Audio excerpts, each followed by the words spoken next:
Okay class, so this is part number 5। यहाँ तक question number 14 तक हो गया है। अब हम स्टार्ट करने जा रहे हैं अपना क्वेश्चन नंबर 15, यानी ये नया पार्ट यहाँ से स्टार्ट है।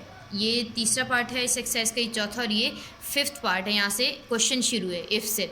तो क्वेश्चन क्या है हमारे पास, if x is equal to -6, -7, 8 and 12। एक मैट्रिक्स दिया हुआ है जिसका नाम इन्होंने क्या दिया हुआ है, x। एक और फिर आगे मैट्रिक्स दिया हुआ है जिसका नाम है y, उसके अंदर कौन कौन सी वैल्यूज़ हैं, ये सारी वैल्यूज़ हैं। फिर एक मैट्रिक्स दिया हुआ है z, उसका नाम उसके अंदर ये वैल्यूज़ मौजूद है। और एक o मैट्रिक्स दिया हुआ है जिसके अंदर ये वैल्यूज़ मौजूद हैं। तो इन्होंने 4 मैट्रिक्स दिए हुए हैं। इन्होंने कहा x की वैल्यू ये है, y की वैल्यू ये है, z की ये है और o की ये है। अब हमें क्या करना है, इन वैल्यूज़ को देखते हुए क्वेश्चन सॉल्व करना है। क्वेश्चन नंबर 15 और 16। क्वेश्चन नंबर 15 है x plus y bracket plus z is equal to x plus y plus z is equal to x plus z plus Y.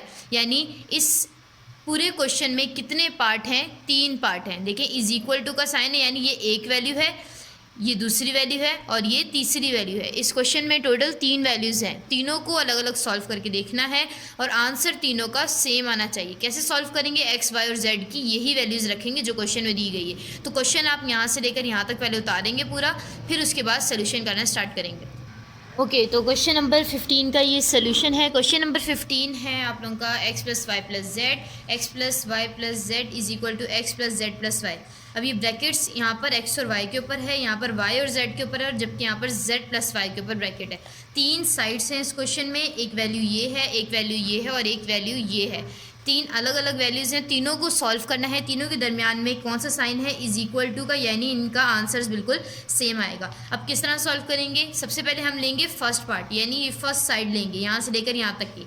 हमने ये वाली सिर्फ साइड को कंसीडर करेंगे, अभी से छोड़ दें। इस साइड को कंसीडर किया तो x की जगह x की वैल्यू लिखी। कहाँ से वैल्यूज़ लिखेंगे, क्वेश्चन से देखकर। क्वेश्चन में x की, y की और z की वैल्यूज़ मौजूद है। पहले ये वाली ब्रैकेट बनाई और फिर x की वैल्यू लिखी, फिर प्लस का साइन और फिर y की वैल्यू लिखी। फिर हमने क्या की, y की वैल्यू लिखने के बाद ये ब्रैकेट क्लोज कर दी, ठीक है। फिर ये वाला प्लस का साइन डाला है यहाँ पर, और z की वैल्यू कहाँ से आई, ये भी z की वैल्यू क्वेश्चन से देखकर हमने लिख ली। अब ये दोनों वैल्यूज़ भी आपस में प्लस हो रही हैं और ये दोनों वैल्यूज़ भी आपस में प्लस हो रही हैं, ठीक है। अब हमने क्या करना है, लेकिन इन दोनों वैल्यूज़ को पहले प्लस करेंगे। क्यों, क्योंकि इन दोनों के ऊपर क्या मौजूद है, ब्रैकेट। और आपको पता है क्वेश्चन में जब ब्रैकेट आ जाए तो पहले ब्रैकेट सॉल्व होती है, देन अदर वैल्यूज़ होती हैं सॉल्व।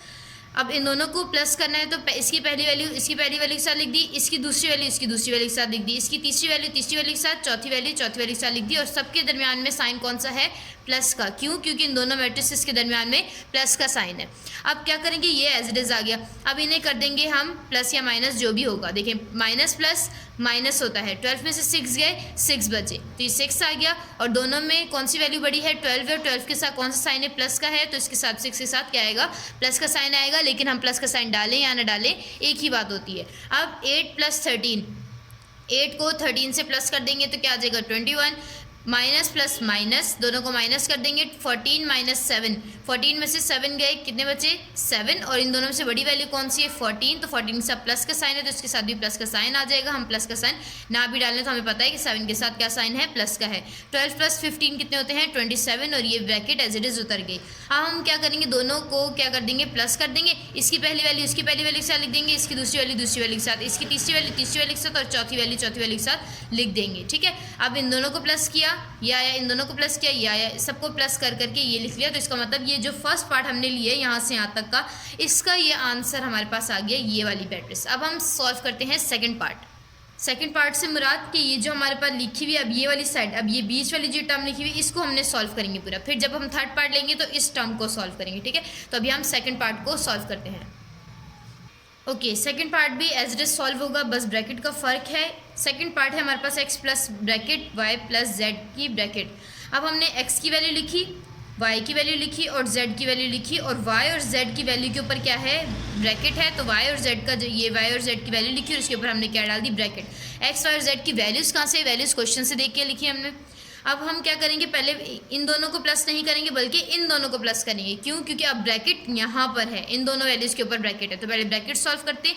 इन दोनों को प्लस करने के लिए अब ये एज इट इज़ उतरेगा। इन दोनों को प्लस करने के लिए पहली वैल्यू के साथ लिख दी, दूसरी वैल्यू को दूसरी वैल्यू के साथ लिख दिया, तीसरी वैल्यू को तीसरी वैल्यू के साथ और चौथी वैल्यू को चौथी वैल्यू के साथ लिख दिया। अब हम इन दोनों को प्लस किया, ये आ गया, इन दोनों को प्लस करके ये आता है, इन दोनों को प्लस करके ये आता है और इन दोनों को प्लस करके ये आ जाता है। ठीक है, अब इन दोनों ब्रैकेट्स के दरम्यान में कौन सा साइन है, प्लस का है, तो अब इन दोनों को प्लस कर लेंगे। इसकी पहली वैल्यू के साथ लिखी, दूसरी वैल्यू के साथ लिख दी, -7 को 14 के साथ लिख दिया और 12 को 16 के साथ यहाँ पर लिख दिया। अब माइनस प्लस माइनस होता है, 13 में से 6 गए, 7 बचे, बड़ी वैल्यू के साथ प्लस का साइन है तो इसके साथ भी प्लस आ जाएगा। 7 + 14 कितने होते हैं, माइनस प्लस माइनस करेंगे, 14 में से 7 गए, 7 बचे, इन दोनों को प्लस करना है, यहाँ कर दिया, और इन दोनों को भी प्लस करना है तो यहाँ कर दिया। अब ये आप देख रहे हैं कि ये वही मैट्रिक्स आंसर बिल्कुल सेम आया है जो हमारे फर्स्ट पार्ट का आंसर आया था। ठीक है, तो इसका मतलब पहली साइड और दूसरी साइड तो हो गई इक्वल, क्योंकि इनके आंसर्स क्या आ गए हैं, इक्वल। अब हम चेक करते हैं कि जो थर्ड साइड है वो भी इसके इक्वल आएगी या नहीं। ओके, थर्ड पार्ट है हमारे पास x + z + y। x की वैल्यू लिखी क्वेश्चन से देखकर, प्लस का साइन, ब्रैकेट डाली, z की वैल्यू लिखी, प्लस का साइन, और फिर ये y की वैल्यू लिखी और ये ब्रैकेट हमने क्लोज कर दी। और x, z और y की वैल्यू कहाँ से आई है, क्वेश्चन से देख के लिखिए, जैसे कि हमने फर्स्ट पार्ट और सेकंड पार्ट में लिखी थी। ये है हमारा थर्ड पार्ट है, ये एज इट इज उतारी, क्योंकि हम पहले ब्रैकेट सॉल्व करनी तो इन दोनों को पहले प्लस करेंगे, इनकी सारी वैल्यूज़ को एक साथ लिख दिया, फिर इनको प्लस किया हमने, फिर इस दोनों के दरमियान प्लस का साइन, इन दोनों मैट्रिसेस को प्लस करना है जैसे कि हमने पिछले पार्ट्स में किया है।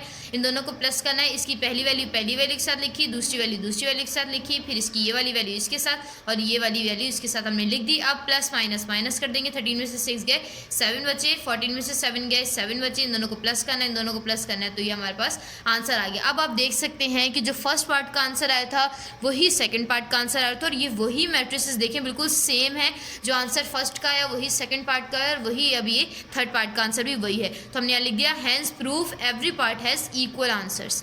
तीनों मैट्रिक्स, तीनों जो हमने पार्ट सॉल्व किए, तीनों के आंसर्स क्या है, इक्वल। हमने इस क्वेश्चन में यही करना था कि तीनों पार्ट्स को सॉल्व करके इक्वल आंसर लाना था और ये बताना था कि तीनों साइड्स इक्वल हैं। तो ये क्वेश्चन नंबर 15 हो गया यहाँ तक हमारा। अब करते हैं क्वेश्चन नंबर 16।